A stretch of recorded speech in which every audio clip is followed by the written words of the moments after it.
আজকের একটি খুবই কষ্টের কাহিনী। মুন্নির প্রিয় সাথী। ছোট্ট একটি গ্রামে তার বাবার সঙ্গে বাস করত ছোট্ট একটি মেয়ে, নাম তার মুন্নি। বাবার খুবই আদুরি মেয়ে। মা মারা যাবার পর বাবা মুন্নিকে কোলে পিঠে করে অতি যত্ন সহকারে মুন্নিকে বড় করে তোলে। একদিন মুন্নি পাশের গ্রামের একটি মেলা দেখতে যায়। বয়স 14। ফিরতে ফিরতে সন্ধ্যা নেমে আসে। বাবাও বাড়ি ছিল না। এদিকে ঝড় বৃষ্টিও শুরু হয়। মুন্নি একটি গাছের নিচে দাঁড়িয়ে কাঁদতে থাকে। হঠাৎই একটি লোক তার কাছে এগিয়ে আসে। এই মেয়ে, একা একা দাঁড়িয়ে কাঁদছো কেন? কি হয়েছে তোমার? মুন্নি বলে। মুন্নি চমকে ওঠে আগন্তুকের কথা। তারপর মুখ তুলে যখন চেয়ে দেখে এবং মুন্নি বলে, আমি পাশের গ্রামে মেলা দেখতে গেছিলাম। বাড়ি আসার সময় পথে জল বৃষ্টি শুরু হয়ে যায়, তাই বাড়ি যেতে পারবো না বলে গাছতলায় দাঁড়িয়ে কাঁদছি। তখন সেই ব্যক্তি বলে, তুমি কেঁদো না, আচ্ছা আমি তোমাকে তোমার বাড়িতে পৌঁছে দিয়ে আসবো। তখন সেই আগন্তুক মুন্নির হাত ধরে গ্রামের পথ ধরে ঝড় বৃষ্টির রাতে এগোতে থাকে। এগিয়ে গিয়ে তার গ্রামের বাড়িতে পৌঁছে দেয়। এদিকে পিতা মুন্নিকে দেখেই, মুন্নি মা আমার, আমি তো খুবই চিন্তায় পড়ে গিয়েছিলাম। তুই কি করে আসবি? তুই মেলায় গিয়েছিলিস আমাকে না বলে। হ্যাঁ, আমি তো অনেক চিন্তায় ভেঙে পড়েছিলাম ঝড় বৃষ্টির রাতে। দেখ, আমি বেরোবার জন্য রেডিও হয়েছি। মুন্নি বলল, বাবা, আমি গাছতলায় বসে কাঁদছিলাম। ওই রাহুলদা আমাকে বাড়ি দিয়ে গেল। রাহুলদা কালকে আবার আসবে বলেছে। ও পাড়ার রাহুল? হ্যাঁ বাবা, ও পাড়ার রাহুল দাদা কালকে আসবে, তুমি কথা বলো। পরের দিন সেই ব্যক্তি আবার আসে এবং তার পিতার সঙ্গেও কথা বলে। মুন্নির জন্য ভালো ভালো পোশাক, ভালো খাবার নিয়ে আসে সেই বন্ধুটা এবং মুন্নিকে দেয়। মুন্নিকে ভালোবেসে আরও একটি বাছুর উপহার দেয়। মুন্নি বাছুরটা পেয়ে ভীষণ খুশি। মুন্নি বাছুরটার নাম দেয় সাথী। বন্ধুটা সাথীকে দিয়ে চলে যায়। মুন্নি সাথীকে পেয়ে সকল কষ্ট ভুলে যায়। সাথীকে আদর যত্ন করে ভালো ভালো ঘাস পাতা এনে দেয়। দেখতে দেখতে সাথীও বড় হয়ে উঠল। মুন্নি এখন 15 বছরে। তাদের অভাবের সংসার চালাতে মুন্নির বাবা হিমশিম খেয়ে যায়। তার উপর একটি অ্যাক্সিডেন্টে মুন্নির বাবার একটি পা নষ্ট হয়ে যায়। সে আর চলতে পারে না, তাই সে সাথীকে বেচে দেবার পরিকল্পনা করে। মুন্নিও বিবাহযোগ্য হয়ে ওঠে, ভালো সম্বন্ধও পেয়ে যায়। মুন্নি মা আমার, তুই তো সবই জানিস, আমার এখন রোজগার খুব কম। কিন্তু বাবা, সাথীকে বেঁচে দিলে আমি কার সাথে থাকবো, কার সাথে খেলবো? কয়েকজন সাথীকে দেখতে আসে। সাথীকে তারা উপযুক্ত দামে কিনেও নেয়।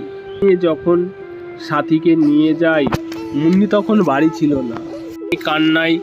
কান্নাকাটি করে, কিন্তু তার বাবা তাকে বোঝায়, শোন মা, তুই তো বড় হয়েছিস, আমার এমনিতেই একটা পা নেই, আমি কাজকর্ম করতে পারি না। তোর উপরে কত চাপ পড়ে বল। আর তোর যদি বিয়ে হয়ে যায় তখন আমারও চাপটা কমে যাবে। তুই সুখে সংসার করতে থাকবি, আমিও এদিকে নিশ্চিন্তে থাকতে পারবো। তার জন্য টাকা পয়সার দরকার, সাথীকে বিক্রি করে দিই মা। মুন্নি কাঁদতে কাঁদতে রাজি হয়ে যায়। ঠিক আছে বাবা, তাই করো। আমি তাহলে কার সাথে থাকবো এবার? আমি তাহলে এবার কার সাথে খেলবো? ঠিক আছে, তোমার যা ইচ্ছা তাই করো। সাথীকে জড়িয়ে ধরে মুন্নি কাঁদতে থাকে। সাথী যারা আমার সাথীকে তুই চলে চিনেছিল গেলে আমি কার তারা সাথে থাকবো, সাথীকে নিয়ে কার চলে সাথে যায়। খেলবো? মুন্নি তোকে কান্নায় অভাবের জন্য ভেঙে বেঁচে পড়ে। দিতে হলো। সাথীরও চোখে জল, সাথীও যেতে চায় না, কিন্তু যারা কিনেছিল তারা টানতে টানতে সাথী, সাথীকে নিয়ে যায়। সাথী আমাকে মুন্নি আমার ছেড়ে চিৎকার যাস না, করে সাথী। কাঁদতে থাকে। সাথী, সাথী আমার, তুই যাস না।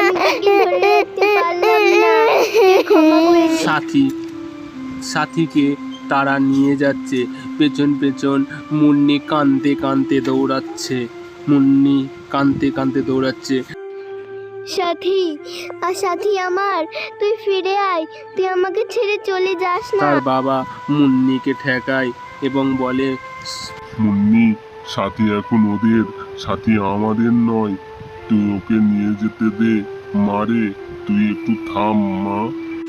সাথীকে নিয়ে যাওয়ার পরে মুন্নির খাওয়া দাওয়া বন্ধ হয়ে যায়। বাবা ভেঙে পড়ে, মুন্নিকে বোঝায়। মারে, তুই এইভাবে কান্নাকাটি করলে শরীর খারাপ করবে। তুই দুটো খাওয়া দাওয়া করে নে। বাবা বলে, শোন মা, ভয় কি, দুঃখই বা কি? কালকে গিয়ে সাথীকে দেখে আসবো।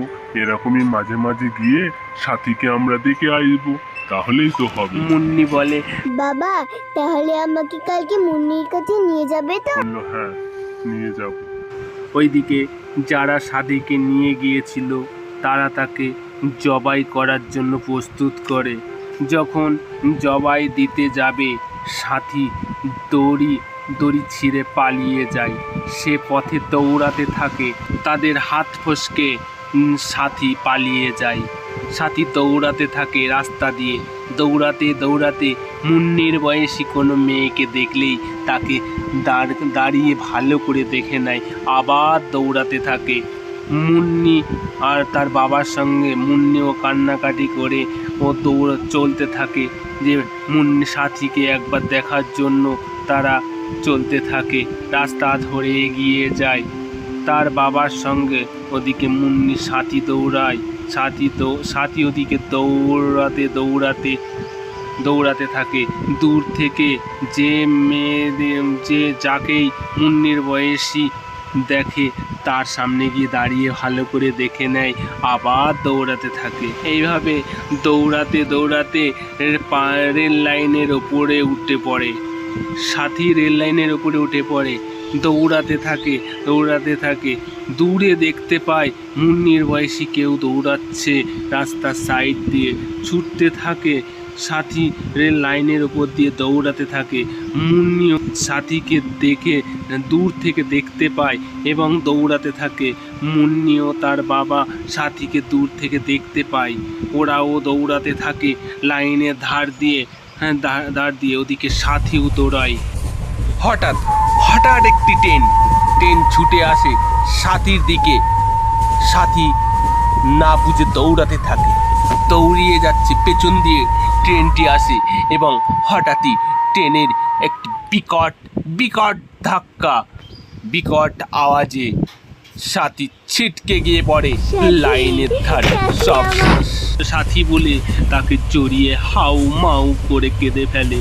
সাথীর মরা দেহকে জড়িয়ে সাথীর চোখ দুটো যেন বলছে, আমাকে আমার মুন্নির সঙ্গে থাকতে দিল না এই নিষ্ঠুর সমাজ। মুন্নি হাউ হাউ করে কাঁদতে থাকে। সাথী আমার সাথী, এ তোর কি হয়ে গেল? তুই আমাকে চিরদিনের জন্য ফেলে চলে গেলি, তোকে আমি আর দেখতে পাবো না সাথী। তোর কি হয়ে গেল সাথী আমার সাথী? এইভাবে প্রিয় মুন্নির সাথী চিরদিনের জন্য এই পৃথিবীর মায়া ত্যাগ করে চলে গেল। মুন্নি তখন একা হয়ে গেল। আমাদের গল্প এখানেই সমাপ্তি হলো। গল্পটি ভালো লাগলে লাইক করো, শেয়ার করো এবং কমেন্ট করো, আর চ্যানেলটিকে সাবস্ক্রাইব করে রেখো। পরবর্তীতে আরও মজার অনেক রকম গল্প নিয়ে আমরা আসব। তোমরা সবাই ভালো থেকো। আজকের মতো ধন্যবাদ।